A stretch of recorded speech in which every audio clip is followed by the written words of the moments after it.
Bonjour à toutes et à tous. Je m'appelle Pablo Agustín Artero Villan. Je suis chercheur à l'Université Complutense de Madrid.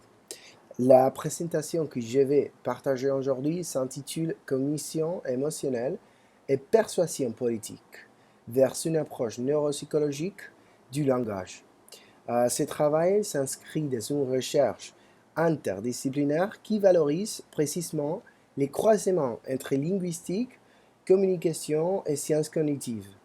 Mon objectif, c'est que dans ce projet, c'est que d'explorer les rôles du langage et de la voix dans la formation d'émotions politiques et plus particulièrement de comprendre comment la procédure, la structure et les rythmes du discours populiste produisent des effets cognitifs et des affectifs sur les publics.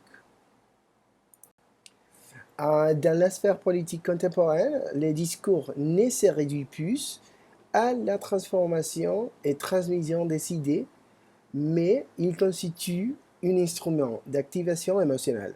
Les leaders charismatiques, qu'il s'agisse de Trump, Le Pen, Farage ou Abascal, parviennent à mobiliser les foules moins par leurs arguments que par la manière de les dire.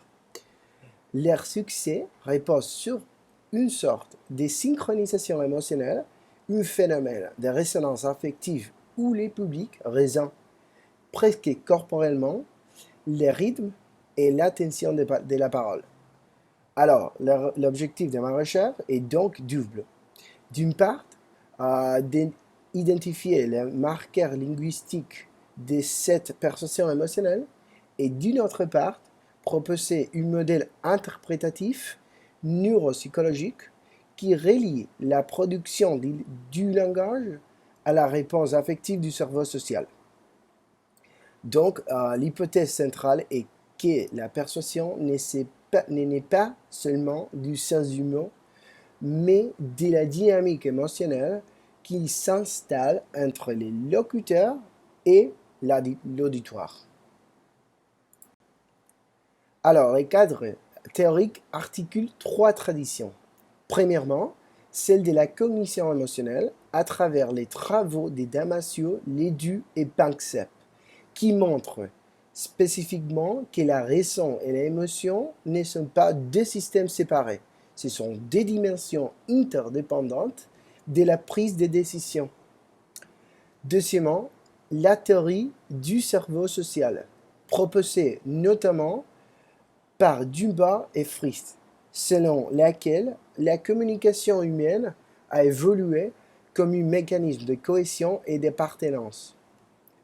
Enfin, la recherche sur la procédure et la persuasion, développée par Coates et Schirmer, ou encore Russ et Brice, montre que la modulation rythmique, la musicalité et les variations des tons constituent des signaux cognitifs puissants dans l'interprétation du discours.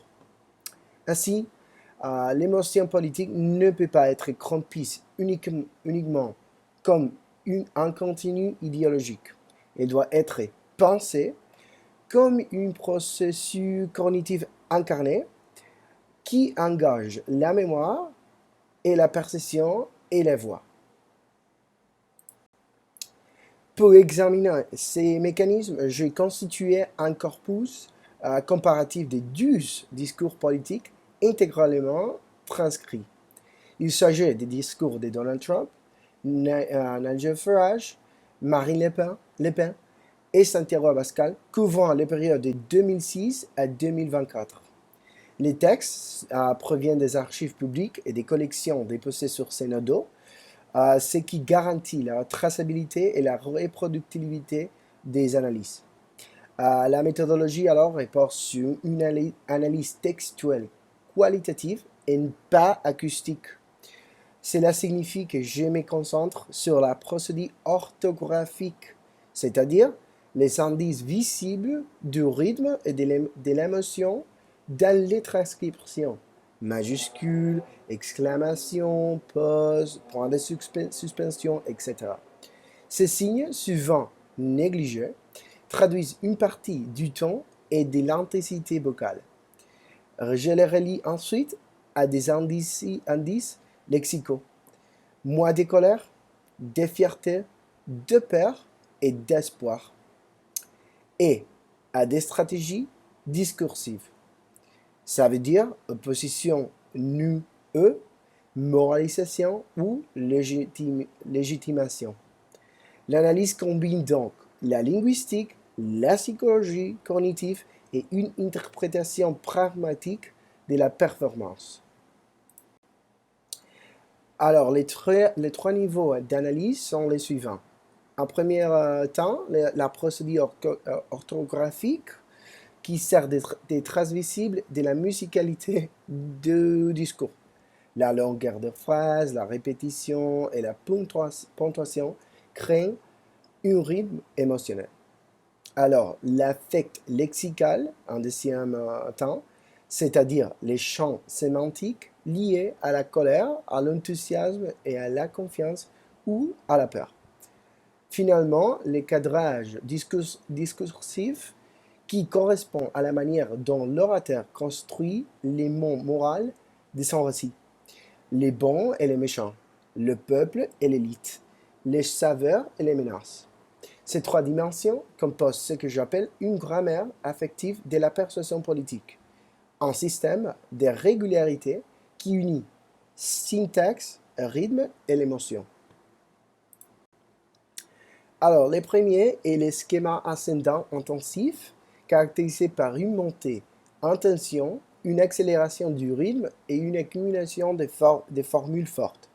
C'est le style typique de, par exemple, Donald Trump et aussi de Santiago Abascal, un langage performatif qui vise la mobilisation immédiate. Alors, le second est l'alternance empathique, où la parole alterne moment de tension et pause expressive. On les retrouve chez Marine Le Pen ou Nigel Farage. Il s'agit d'un style de proximité, d'un dialogue fin avec le public qui suscite la confiance et l'adhésion. Enfin, le troisième schéma est la modulation narrative, un style plus posé, plus explicatif, où la voix devient le fil conducteur d'un récit collectif.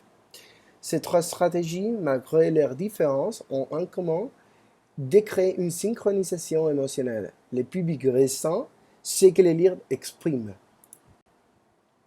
La comparaison entre les quatre figures est simplement instructive. Chez Trump et Abascal, on observe un langage combatif, riche en répétitions et en contraste et impératif. Leur discours est fortement orienté vers la mobilisation, comme on avait dit d'avant, et il s'adresse à l'instinct, au sentiment d'urgence et la transforme de la colère en énergie politique. À l'inverse, Farage et Le Pen adoptent une tonalité un peu plus empathique et narrative. Ils construisent une relation plus intime avec le public et un nu un peu plus inclusif, une logique de victimisation partagée et un appel dans la dignité nationale. Ainsi, la perception populiste n'est pas uniforme. Il se décline selon des profils cognitifs et des émotionnels distincts, mais convergent dans la même finalité, que c'est à la fin produire de la cohésion affective. Ces résultats confirment que les textes transcrits gardent les empreintes de la voix et de la performance. Même sans écouter les discours, la structure linguistique suffit à révéler les dynamiques émotionnelles.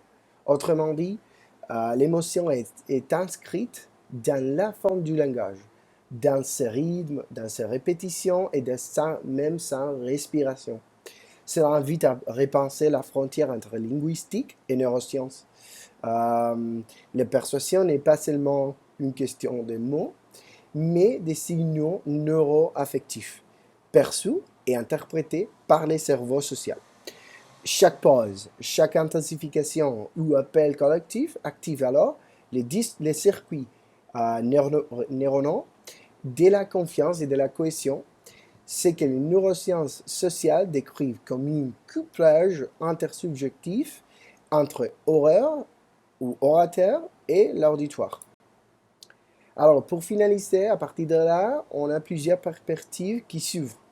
D'abord, la possibilité de développer une neuropragmatique du discours politique, c'est-à-dire une approche nouvelle qui relie la linguistique à la cognition incarnée. Ensuite, des applications concrètes, l'analyse de la communication persuasive, la formation à la parole publique ou encore la détection des émotions collectives dans les médias. Ces résultats, à la fin, soulignent l'importance d'intégrer les sciences du langage et les neurosciences sociales dans une même démarche critique capable d'expliquer pourquoi certaines paroles captivent et les autres laissent indifférents. Ils rappellent aussi que les pouvoirs politiques s'exercent par la voix autant que par l'idée. En conclusion, cette étude montre que la voix politique agit comme un instrument neuropsychologique de la persuasion. Elle met en lumière le rôle central du rythme et l'émotion de la structure discursive dans la production du charisme. Comprendre la parole politique, c'est comprendre comment les langages façonnent la réception, l'attention et la mémoire collective. Je vous remercie sincèrement de votre écoute, de votre intérêt et de votre intérêt. Je reste à votre disposition pour toute question ou discussion après cette communication. Merci.